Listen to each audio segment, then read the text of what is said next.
Hello, I'm Simon Sporter, and I'm very pleased to say that this afternoon I've got Clifford Bloxham with me from the Fred Perry Tennis Trust. Welcome, Cliff. Simon, hi, good to meet you. Nice to be here.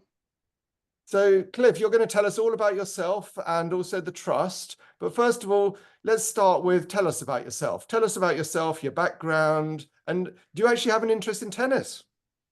Absolutely. No, tennis has been very much part of my life since probably about 10 years old. So I got into tennis through initially a friend at school played, and we played on the local park in Sheen. My parents played, so they sort of encouraged me to play, but it was a football house and a football school I went to, but I found myself better at tennis. So then I began the journey really, joined a local club. I was decent, half decent. I got very lucky that there was three really good players at the club, and I was just became good enough to hit with them. One of them was turned out to be a national champion, John Key, and he beat me 28 times in a row in tournaments. But he was the reason I got to be a decent player because I kept practicing with him, but he made me better. I probably didn't help him very much, but it's great for me. And then through tennis, I managed to get a scholarship to American University, to Mississippi State University, when I went at 18, and managed to. I had 4 fantastic years there. Was that Played was that early days before? Because obviously it's quite a popular route now for some really good players. Was it, not to age you too much, but was that sort of quite It a was early, yeah. normal thing There'd to do? been Was it early days? a few British trailblazers, but I was probably in the minority. I was one Yeah. of the early ones. Yeah, there was so Mississippi State. I went back last year to reunion, and there was a gentleman who was there in 1967, and he came from Chile. So God knows how Mississippi State tracked him down. He was a really good player, and so.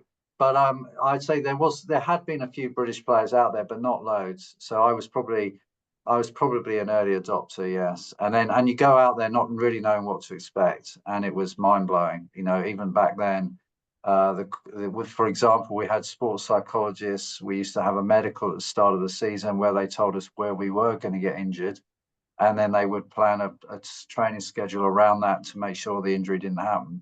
So it was very much ahead of the game. And the other thing that's really interesting is when you go, you leave behind who you were because no one knew me in America. So I was around 10th in the juniors in Britain. And so it meant that's how I performed. If I got to the quarters of a tournament or a semi, maybe occasionally, but I was that guy. I played pretty well, but it Onto was another my level. era was Jeremy Bates, for example. He was Sure. mopping up. But when I went to America, no one knew me. So I had a fresh start, and I definitely played better than I was in England, because my expectations, there was no preset ceiling. Okay. So you knew you could go past the quarterfinals at that stage. Yeah, exactly. So then I was, and then also you start off, it's very competitive. I hadn't realized the scholarship isn't for 4 years. So it's a year at a time. And so first year I did pretty well. The coach was happy, said, come back. Second year I didn't do quite so well. And he said, well, we're going to have to reduce your scholarship. And that was a lesson, good learning. So yeah, no, it was a great experience. And you're Um, still playing tennis now? Absolutely. No, I still play probably 2, 3 times a week. And yeah, I love the game just as much. Obviously got worse, but luckily everyone else has got older as well. So I'm probably about the same ranking where I was when I left. So I'm around that sort of 8 to 10 in the vets level, but I play mainly for fun. I don't play many tournaments now. I was going to say you probably moved to the vets level as opposed to open level at this So stage. no, absolutely. That's for sure. I mean, the standard of youngsters it's just a different game. There's no comparison with what we grew up playing and learning. But you can probably still come across Jeremy Bates now, and he can probably still beat you.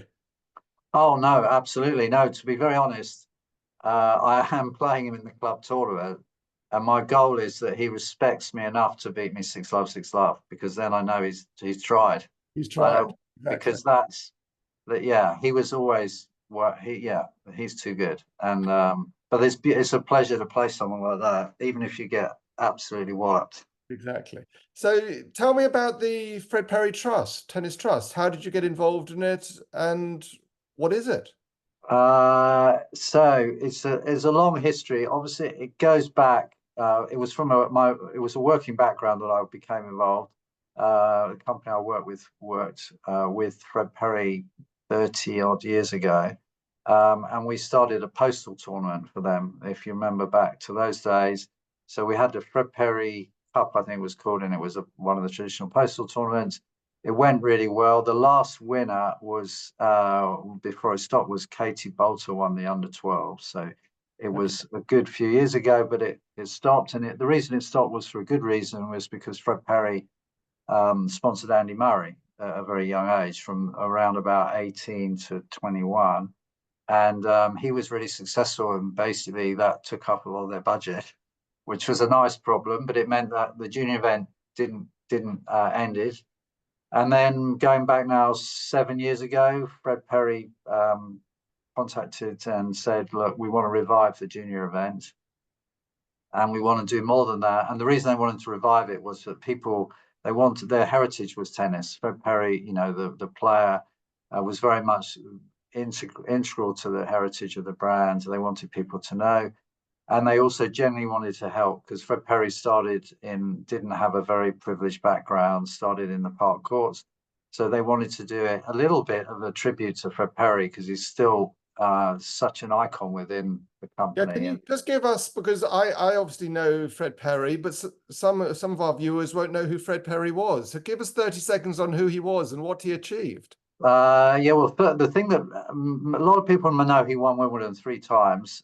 He also won the other Grand Slams at least once, but he also was the world table tennis champion before he took up tennis. So it's pretty special.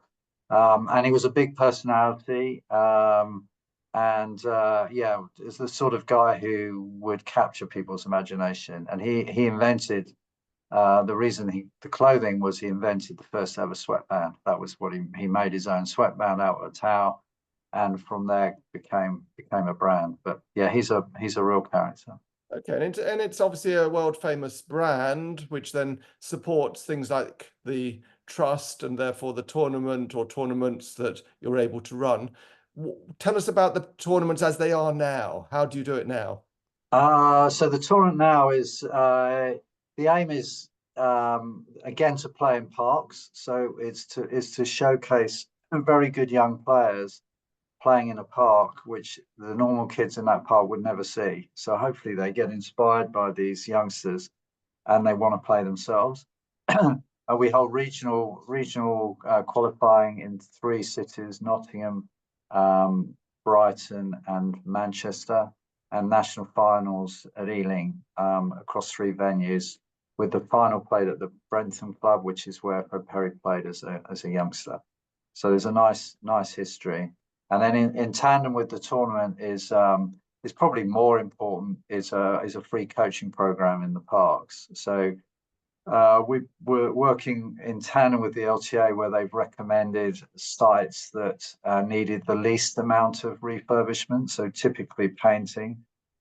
We've repainted 8 venues around the country, public parks, and now run free coaching programs on those parks pretty much year round. I think there's typically, each one has their own flexibility, but normally they maybe stop 6 weeks in the worst of the winter, but otherwise it's a year round program. And aimed at kids, the younger children, probably under 16, and typically the mini tennis. So the age group starts from mini. So what do you have? 3 or 4 categories for the events, for the coaching, and then Oh, also. so for the events, it's under 11 right up to under 16. And one of the reasons we do the under 11 is, the goal is, if you like, trying to link everything together, is that the youngsters who learn in the parks on the free coaching one day are good enough to participate in the tournament. That's the goal. And we feel like a youngster who starts genuinely in the park and doesn't get much, isn't from a tennis background, they've got a chance at 11 years old to be competitive. Once it goes past that age, if they're not already good enough to get into a tournament, they're probably never going to, because the gap just gets wider from someone who started, from a non-traditional background to catch up with someone who's been playing also since they were 10, but having lessons every week, etc., etc. So that's that's the goal. And then the goal has never been to discover Wimbledon champions. It's about giving as many youngsters as possible the opportunity to find tennis, to play tennis, and realize what it brings, not just the fun of playing, but it's also a career option. Becoming a tennis coach now is a great job, and it's varied. There's also plenty of other jobs in the industry, in tennis from an administration point of view, or working with brands. So that's one of the things we try to pass on to the parents, particularly, so that when they're getting up on a wet Saturday morning and they're thinking, should I bother to take my son to the courts, and there's no clubhouse and I'm going to get wet? Well, yes, because not only are they having fun playing tennis, but you're giving them a career option in the future. And that's a message that does resonate quite well with people who've never even considered that maybe one day my son or daughter could actually become a coach. So you'll help the parents, you'll help the kids, you're basically informing people and giving them choices and options and encouraging them to play tennis at an early level, and then see. Absolutely, and what we added last year, which has worked really well, is all the youngsters who play in the tournament. We give them and their parents, their siblings, carers, the opportunity to apply to take a LTA leaders course or LTA Part 1 coaching course.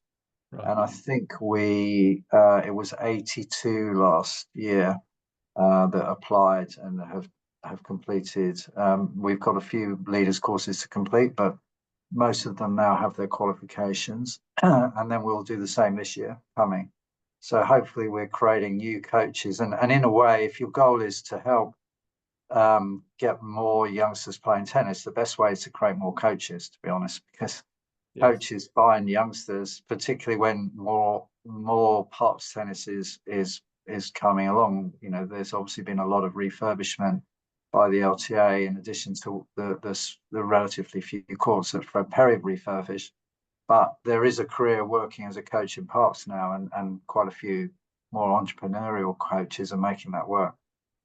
And do you have opportunities, for example, to be a volunteer within your what you're doing in your initiatives? If somebody wants to come along and help, either at your farm or at any Very much so, and that's a new feature for this this coming year.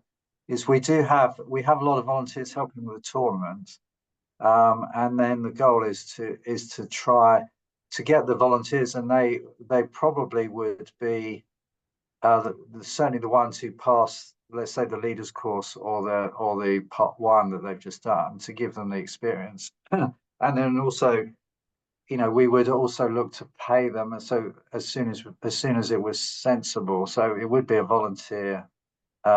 So we're also conscious that volunteers give up so much time and energy.